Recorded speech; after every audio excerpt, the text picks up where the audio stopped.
HD channel. Let's find out who's left the boardroom for good. Where is your brains? That's nonsense. It's a disgrace.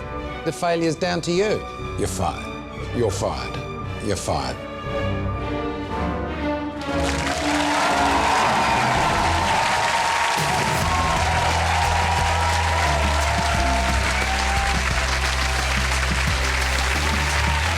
Good evening and welcome to The Apprentice, You're Fired. As the find of Lord Sugar's search for his business partner draws ever closer, we'll be investing our time in discovering what went wrong in the task to sell, buy and sell again.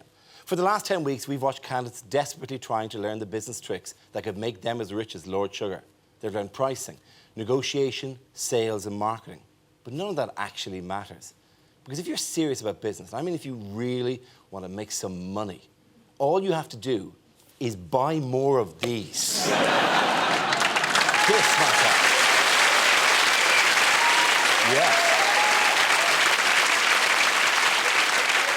This is the secret of business. And sell what smells, or something like that. Anyway, I may have misheard that. Let's meet our guests. Apprentice fans, one and all. Retail guru Kim Windsor, broadcaster Trevor Nelson, and business consultant and comedian Ruby Wax. Welcome to Your Fire.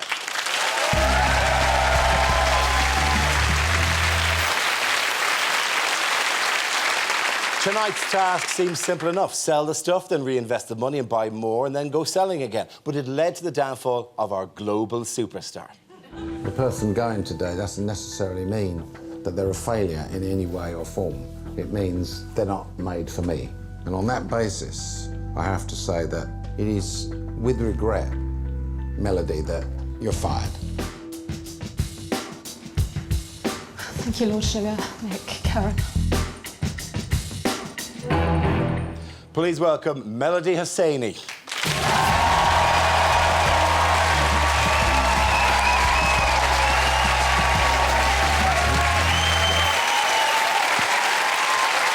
Oh, no, no, you're in there. You're good, you're good. You are, wow. I don't want your job. No, no, no. I mean, I've seen Ambitious, but that's incredible. Oh, it is my chair. Conducting my exit interview. That's quite all right. You're nervous, and you weren't happy. You were upset at the end.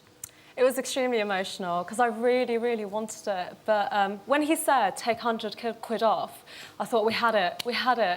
But it is what it is. Okay. Well, let's have a. Actually, do you mind me asking you one question? You know, because you've been one of the big stars of the show over the few weeks and all that. Just one thing that's just tiny. What do you actually do? No, genuinely, like your business, what does it do? I run a social enterprise. Did I mention it's global? Yeah, that didn't come across. Yeah. But no, I run a social enterprise, and the bottom line aim is to improve the lives of children and young people. That's cool. So we deliver skills development training to allow them to do that, support them to be the best that they can be. I get the aspiration, I get the aim, but what do you actually do? 10 o'clock, is it a training? Is it a college, essentially, for how... It's a wide range of services. We're a consultancy business, but we support young people. It's very different than 10 o'clock in the morning. What are you doing? Are you talking in front of people? Are you doing a motivational speech? It's all of that. OK, Ruby, do you want to come in? No, I know you do public speaking, but how come I'm not understanding a word you're saying?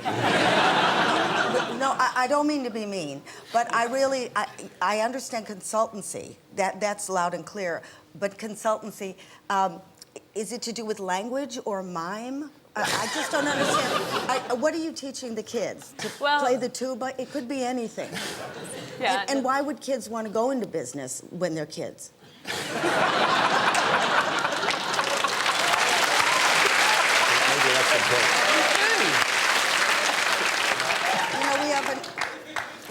They just want to play with clay. That's not true. That's not true. No, but I'm not bad at public speaking. I could help you.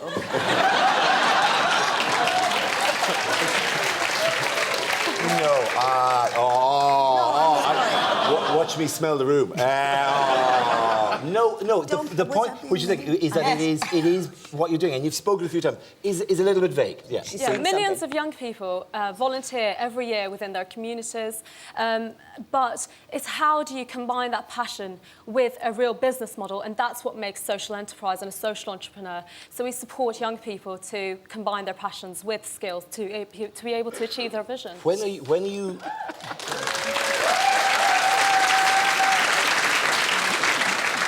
OK, let's relive why your apprentice dream ended tonight. Did you hear that you went into Poundland?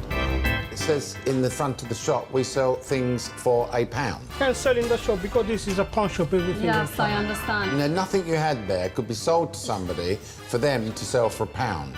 Yeah. I have sold out of the Bulldogs.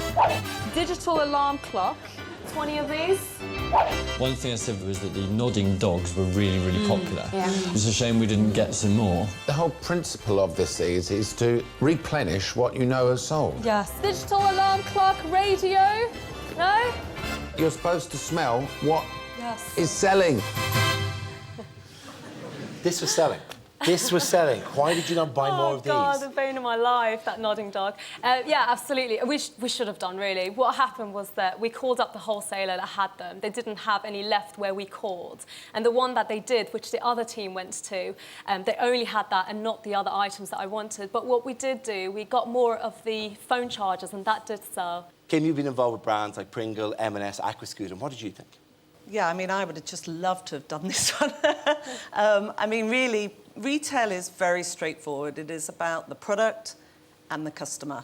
And I think that it was quite a long way into the task before anybody started to think about where you were going, when you're actually going to get in front of the right group of customers with the right product. So it is all about chasing your best sellers, and that will improve your sell-through, improve your margin, improve your profitability. You just go after your best sellers all the time. What was the obsession with the duvet? That was on the original pallet that we were given, so we never bought Yeah. the original gift. But what I wanted to do, we had a sale there, and I wanted to honour that commitment. But yeah, I mean, 4 hours is not worth doing that, especially since it was closed. But yeah, you found the most relaxed, small. Yeah, I'm gone, man. I'm home. Right, it's 5 o'clock, and I've already knocked off. And a warehouse went, no, it's 2 o'clock. We don't sell stuff past 2 o'clock. How do you manage to run late? Trevor, what do you think? It'd be an understatement to say you're very single-minded, and I found you not to be the best team player. Putting your hand up all the time to project manage this task, for example, and not really listening was a bit of it. I mean, you went on a sort of shopping spree, didn't you? You were just going, oh, electrical clock, this, electric that, and I thought you kind of lost your way a little bit. I kind of put my hand up in my head and said, Melody's going to go off on one. She's not going to listen to anyone. Not because you're not talented, but because you just don't like being told, I think. when I'm when I'm coming across as most confident and arrogant is when I'm feeling my most insecure, my most vulnerable. And it's my way of almost covering that up. If I'm that's me being completely honest. And if you watch me in the last boardroom, it's like all that stripped away and I got the guns out and I was just going at it. It's because it was just pure passion left. And there wasn't any of, and it is when I'm extremely insecure is when I come across, because that's just my way of almost dealing with it. Can I just say, and we appreciate that, the vulnerability, but, you've been trained in leadership and you've been trained in public speaking and you've been trained with working with people. You know what really sells? Vulnerability. Yes. So it's interesting that things that you've been trained in, you're not, pulling out yourself. But it's because I train on communication skills is that I'm so aware of what a weak body language looks like. Progress for yeah, you. it is, and I've learned so much from looking. And there'll be things, and that's one of the things that I'll be taking forward is I don't have to appear so strong all the time. But it's okay to appear a bit weak because that's what makes you human. See, so that's a found fair. herself through the show. Okay, she's found herself. That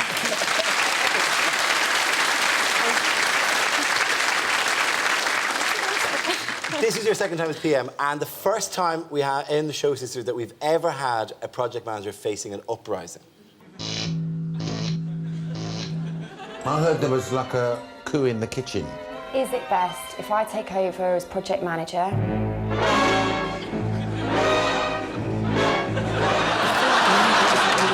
charge at all. She doesn't seem to be organised or seem to even grasp the concept of what we're meant to be doing. I just think I would be able to give a better overview while you're actually shifting the goods. It's very difficult to respect your leader and follow them when you know she hasn't got a clue what she's talking about. No to that, and that's it. That is a first in the show. How did it feel to be in the middle of that? What was interesting was that we just said good morning and just sat down, and then she just suddenly said, right, before we begin, she didn't even let me say what my strategy was for the day. And I guess looking at the other team, I'm quite happy with what our strategy, I mean, at least we took the risk and reinvested. Yeah. And I was clear about that, and I wanted electrical items, we sold out of those. So, I mean, her strategy was to go for retailers, and Lord Sugar in the end said,